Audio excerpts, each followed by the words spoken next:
Café Gougère, les podcasts de Puise et Tourisme.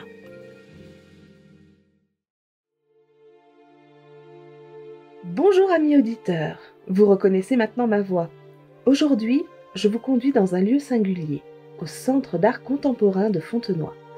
Bien blotti dans une des ailes du château au lieu-dit Le Tremblay, le Centre d'art est savamment orchestré par Ghislaine Vetter. C'est assurément elle qui fait battre le cœur de ce lieu.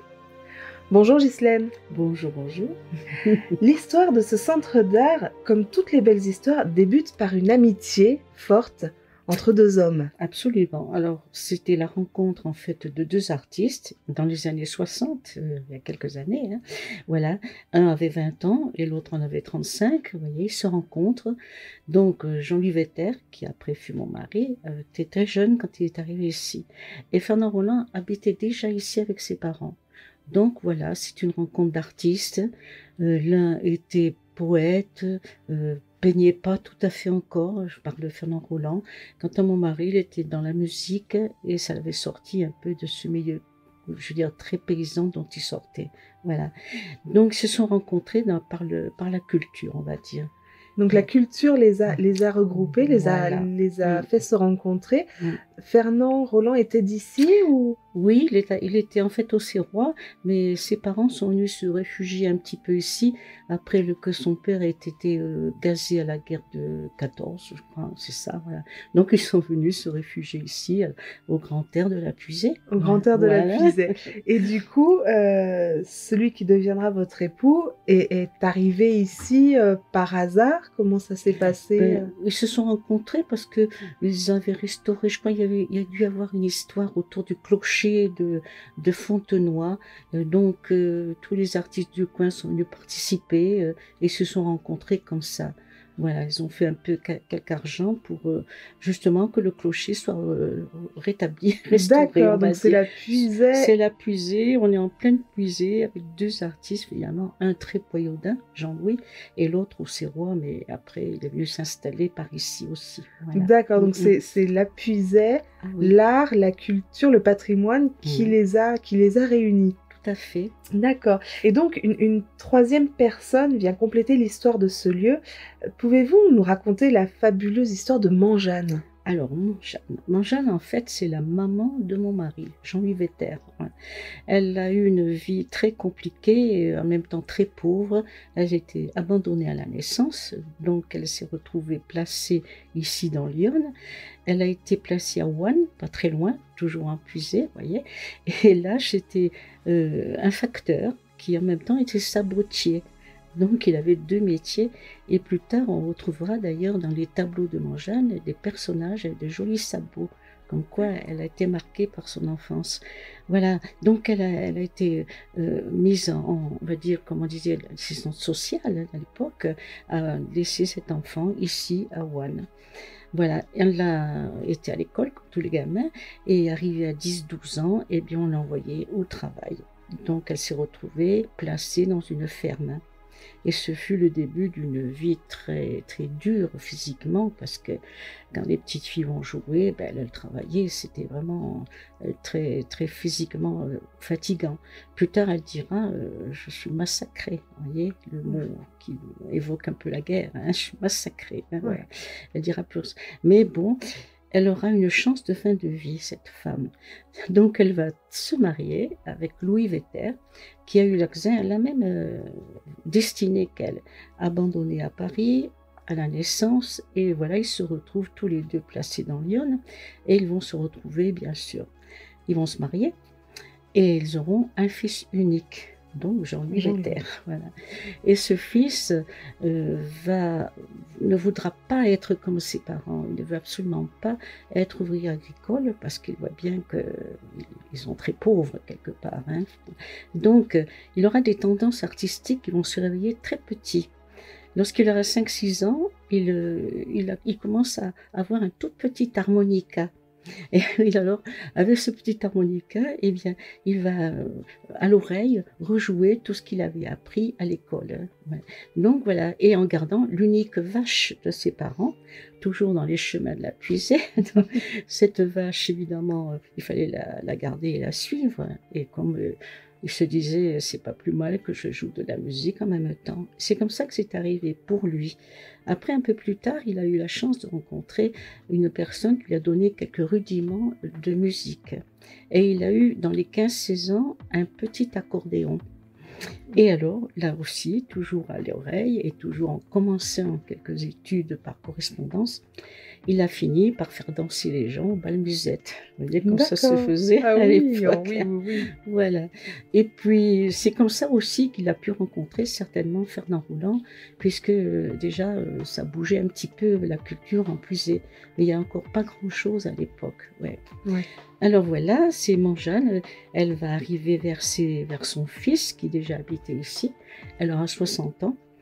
Elle est veuve et elle est à la retraite, avec une mini retraite, puisque évidemment, c'était une femme. On a un peu oublié aussi de donner ses annuités, on va dire, pour avoir une retraite confortable. Évidemment. Elle vient chez son fils et pendant 10 ans, il ne se passe rien d'exceptionnel. Elle va servir de maman aux 2 hommes. Et puis voilà, le temps passe, c'est tout. Et c'est un peu comme une histoire, un conte de fées. Un jour, une petite fille arrive et elle va oublier des stylos feutres là, dans le gazon. Voilà, et l'histoire va commencer parce que Manjane, bien sûr, le soir, elle promène avec son boxer, son chien, et elle va trouver ses feutres dans l'herbe. Elle va pas jeter, puisqu'elle n'a jamais rien jeté de sa vie. Hein. On garde tout. On gardait tout, hein, tout. Donc, elle va pas les jeter, elle va les poser sur la cuisine, dans la cuisine, là, sur la grande table. Et puis, voilà, ils vont rester quelques jours là-dessus. Hein. Le dimanche, les hommes vont à Paris voir des expositions, des copains, bon, comme ça se faisait. Elle est toute seule et elle s'ennuie. Elle a 70 ans. Et alors là, elle va avoir une envie, celle de dessiner. Et l'histoire commence. Ça a été, je vous disais, c'est un conte de fées. Hein. Oui, oui. C'est une fin de vie qui a eu, heureusement, une issue agréable. Quoi. Oui. Mais ça n'a duré que 3 ans. Et en 3 ans de temps, elle a commencé. Alors évidemment, cette petite, elle cherche comment dessiner, oublier tout ça. Elle a les mains pleines d'arthrose. Enfin, elle est très fatiguée, cette femme. Hein. Elle a trouvé une enveloppe. Et sur cette enveloppe, elle va faire ce qu'elle arrive à réussir à faire, comme elle dit, j'ai réussi à faire un carré. Vous voyez, un petit carré qu'elle a rempli soigneusement. Voilà, puis un autre carré, puis un autre carré. Elle a rempli une enveloppe. Et quand les hommes reviennent de Paris, eh bien, Jean-Louis ne fait pas très attention, mais Fernand Rouland, qui était coloriste, voit ce petit travail et se demande qui a bien pu faire ça. Alors, c'est la surprise évidemment lorsqu'il découvre le lendemain, autour d'un petit-déj, comme on dit, il retrouve Manjane et il va lui demander qui était venu la voir le dimanche. Elle va dire personne, alors elle va lui dire que c'est elle qui a fait ce petit travail. Alors Fernand Rouland me le racontait les larmes aux yeux parce qu'il était aussi très émotif et très heureux de ce qui arrivait. Hein. Il va lui proposer d'aller dans son atelier et de choisir quelque chose pour dessiner mieux, quoi, avec des papiers, il a tout ce qu'il faut puisqu'il est peintre. Hein. Et elle va choisir une boîte de pastel gras. Alors pourquoi? Plus tard, elle expliquera que c'est parce qu'il y avait de jolies couleurs. Tout simplement. Tout simplement, c'était pas le matériau pour longtemps. Hein. Elle a vu, vous savez, il y a plusieurs verts, il y a plusieurs rouges, il y a plusieurs jaunes dans des belles boîtes, il y a tout ça. Ouais. Et puis Fernand va lui donner du papier canson de couleur, elle va faire son choix et elle va commencer son petit travail d'artiste hein, dans la vieille cuisine là-bas. Alors évidemment, elle est dans un lieu propice où elle a pu être découverte, puisque déjà les visiteurs allaient la voir et elle donnait les premiers dessins, elle les donnait. Alors évidemment, ça allait faire que des carrés au début, hein, ça commence comme Bien ça. sûr. Hein, voilà. Donc Manjane va petit à petit prendre de l'assurance et avec des crises évidemment qui la clouent quand même au lit de temps en temps. Et chaque fois qu'elle est arrêtée, elle dira chaque fois on va changer la mode. Oui, alors j'ai appris plus tard pourquoi. Donc elle va changer 4 fois de mode. Après le petit carré, eh bien, elle va faire des petits dessins. Ce sont des dessins d'une dame de 70 ans, mais avec une fraîcheur d'enfant, quoi, c'est ça. Hein. Oui. Et puis après, elle va rechanger de mode. Elle met des petits dessins dans les carrés. Donc, elle fait le genre de bande dessinée. Elle raconte sa vie, tout simplement. Hein. Et après, on ne sait pas pourquoi, elle est sortie de là et a créé des personnages un peu de contes de fées, fantastiques. Et ça, voilà, elle progressait sans cesse. Et c'est Max Paul Fouché qui a entendu dire qu'il y avait une petite mamie en musée, là, qui peignait, qui faisait des choses superbes. Il est venu la voir. Vous voyez, c'était un homme de télévision. Hein. Et lui a envoyé la télévision. Alors, ce qui fait qu'elle a été célèbre. Elle est passée à la télé française. À l'époque, il n'y avait que 3 chaînes, vous voyez, dans les années 75. Hein, et elle a été connue comme ça, et c'est parti très, très vite. Hein. Voilà. Malheureusement, elle est décédée d'un infarctus foudroyant à 73 ans. À 73 ans. À peine, 73 ans. 3 ans à peine. 3 ans, c'est tout. Voilà, l'histoire de Jeanne. C'est jamais fini, Jeanne. Ça plaît tellement encore. Oui, c'est ce qu'on appelle maintenant l'art naïf. Oui, elle n'est pas l'art naïf, elle est dans la catégorie de l'art hors norme. Hors norme. C'est hors les normes, parce que les naïfs font plus des petits dessins, des petites scénettes. Oui. Tandis qu'elle, on ne sait pas trop où on est, sur quelle planète on est, on ne sait pas trop. Il y a une fraîcheur, il y a tout à fait. Une forme de découverte, nous, on découvre sa vie. C'est extraordinaire. Et alors, vous dire pourquoi elle disait on va changer la mode, c'est parce que un jour, je dis à mon mari, tiens, je lui dis, ça avec qui je me suis mariée, est-ce que tu me laisses faire des recherches de généalogie? Alors, évidemment, il m'a donné la permission. Alors, j'ai remonté un peu la chaîne, hein, et j'ai découvert que la maman porteuse de Jeanne, elle était modiste à Paris. Vous voyez un petit peu le lien, et comme on sait que le bébé entend tout dans le ventre de sa maman, hein, eh bien je pense qu'elle a dû entendre bien des fois, on va changer la mode. On va changer la mode. Et bien, plus tard, à 70 ans, elle le disait elle aussi. Elle le disait elle aussi. Oui. Ah, c'est des petites choses comme ça qui sont des petites anecdotes. C'est ça. Qui sont extraordinaires. Oui, tout à fait. Et aujourd'hui, le Centre d'art est bien vivant. Et quelle est son actualité? Alors, depuis que mon mari est décédé, on m'a donc désignée présidente de cette association. Donc je continue la passion de mon mari. Et depuis qu'ils sont partis, évidemment, ils ont des espaces permanents maintenant qui leur sont quand même dédiés.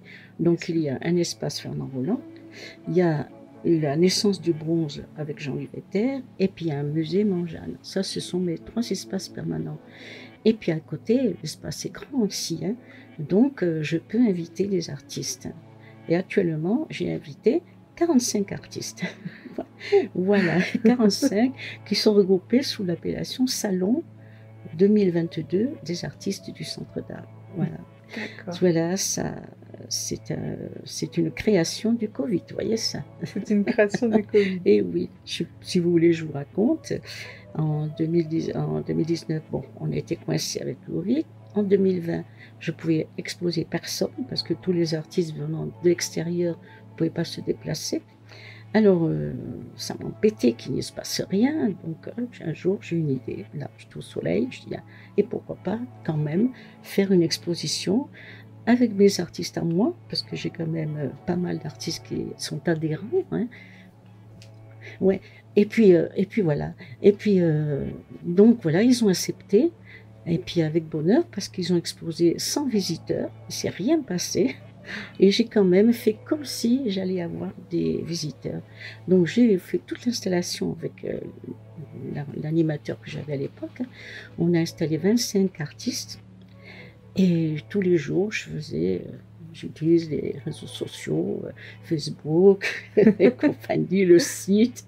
Et avec mon appareil, je filmais ou je faisais des photos et tous les jours, je faisais un reportage. C'est génial. Oui, ça a permis de faire voir cette exposition malgré tout. Et j'ai même vendu des pièces comme ça parce que les gens avaient vu, vous voyez, comme il s'est passé quand même des choses. Alors après, pour remercier mes artistes, j'ai pérennisé ce salon. J'ai fait le 21. Il était pareil, 100 visiteurs, mais alors de 20 artistes, je suis passée à 31. Et cette année, on a des visiteurs, tout est ouvert et ils sont 45. Ils sont 45, voilà. C'est génial. Voilà l'histoire du salon. C'est génial. Alors, dans un autre registre, parce que vous avez plein d'histoires à nous raconter. Voilà. Quel est le lien entre Charlemagne et la commune de Fontenoy? Parce que je crois savoir qu'on a un petit musée de la bataille ici, dont vous êtes quand même assez fiers aussi. Oui, oui, c'est vrai. Je ne sais pas pourquoi, mais j'aime ce petit musée. Et puis, je suis attachée à cette bataille de Fontenoy.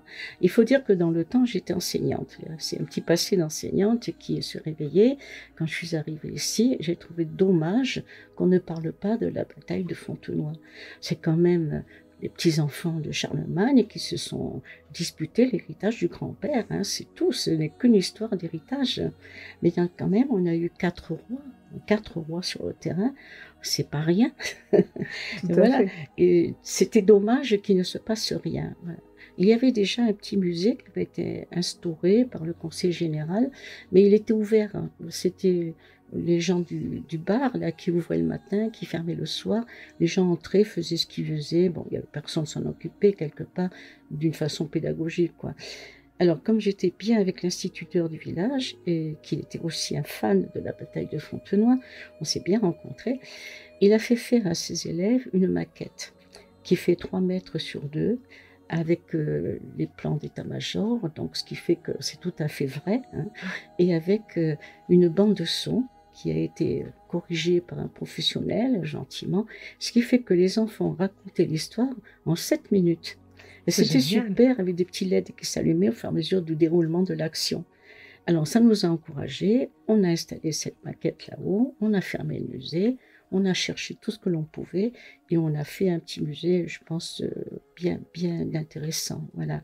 Avec l'aide aussi de monsieur Camille Pelé, qui était à l'auteur d'une fascicule sur l'histoire de la bataille, avec qui j'ai bien sympathisé et qui m'a donné aussi beaucoup de renseignements pour qu'on fasse quand même un musée juste, pas raconter n'importe quoi.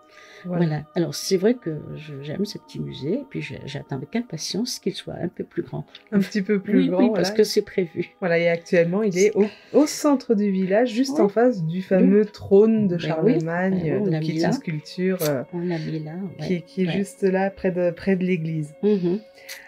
Donc toute votre vie est ici, en Puisaye, pour ainsi dire. Et oui. Et si la Puisaye était une personne, si vous aviez une déclaration d'amour à lui faire, qu'est-ce que vous lui diriez à la Puisaye? Ah, je lui dirais que je l'aime, bien qu'il ne manque la mer Méditerranée, puisque moi je suis une méridionale. Mais je lui dirais quand même que je l'aime, cette Puisaye. Ouais, cette verte Puisaye qui a tout et un attachement. Un attachement. Peut-être parce que j'ai eu un mari poyaudin, je ne sais pas, mais quand même aussi j'ai beaucoup aimé ce qu'il a fait. Et vous voyez, je suis encore là, je continue à faire ce qu'il a fait, quoi. Fait vivre le centre d'art et le musée de la bataille, pourquoi pas au passage. Voilà, une tradition, une promesse un petit peu à la Puisaye. Eh bien, merci beaucoup, Ghislaine. Merci. Au revoir, amis auditeurs. Le prochain épisode sera consacré à une écrivaine célèbre dont la maison natale et un musée se trouvent ici, en Puisaye. Nous irons à la rencontre de Samia, fabuleuse conteuse qui saura vous transporter dans la magistrale œuvre de Colette.